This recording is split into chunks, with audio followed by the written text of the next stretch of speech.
know that Labor Day weekend is just around the corner, and it was known as the day Lansing shut down.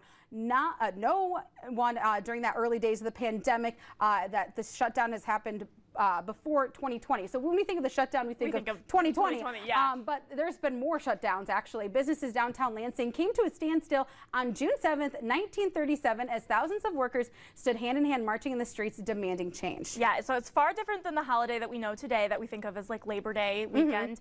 But Lansing Labor Day holiday is a day that changed the landscape of Lansing's workforce forever, actually. And I got a chance to speak with the man who helped the moment in history get its permanent spot downtown, and why he says we should remember the reason for the last day of our summer barbecues. So take a look.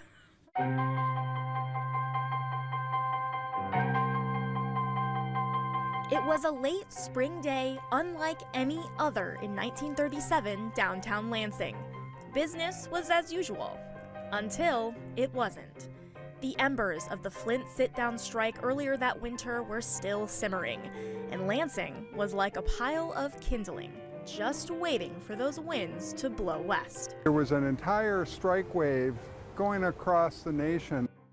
Professor John Beck, Associate Professor of Labor Education and Labor Relations at MSU, sets the stage for us. Here in Lansing, there were follow-up strikes because people saw the sit-down as a way to actually achieve unionization and to get things like wage increases, change working conditions, and so forth. There was a successful strike, a sit-down strike, at Rio Motors, and that was led by a man named Lester Washburn from UAW Local 182. That local union decided to roll their success with Rio across other local employers. So they called a strike at Capital City Wrecking. Simply put, Lester Washburn and workers were picketing their grievances, and the sheriff and businesses didn't like it. And the message was clear from both sides: mess around and find out. The company asked for a judicial injunction against picketing. Despite that injunction, Washburn sent picketers out to the picket line anyway. In the middle of the night on June 7th, they descended on a number of picketers' homes, including Washburn's, and they arrested some of those picketers. The only problem with Washburn is that he wasn't home. He was at a conference in Detroit. But instead of arresting Washburn, they took in his wife, Neva, instead, leaving her young kids home alone. When Washburn got home from Detroit, he automatically talked to his lieutenants, all the people in the union, and said, we have to do something in response to this arrest of strikers and of picketers. They decided that they would call a one-day general strike here in Lansing, Michigan. And what they did is they blocked Capitol Avenue behind me, Michigan Avenue next to me, Washington Avenue parallel to the Capitol, and they blocked them with automobiles parked every which way up and down the street so that no actual business could go on here in the heart of Lansing. Between 2,000 to 5,000 people rallied behind me right here on the Capitol lawn to really call for an end to this situation.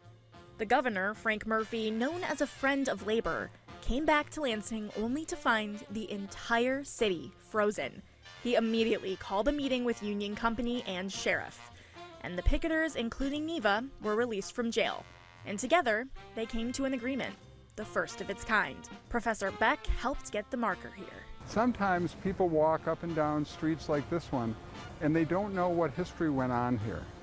So the fact that it went on right here, where thousands of workers decided that they had to band together, this tells you what can happen when workers decide that they need to actually take action. It's very rare that employers give things to workers without workers banding together and really demanding that they be given to them.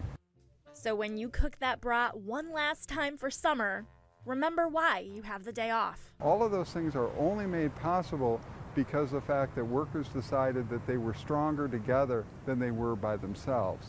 I think that each Labor Day we should be thankful that a labor movement existed in the past and exists today. We should thank unions on Labor Day for the kind of contribution that they've made to creating the American dream.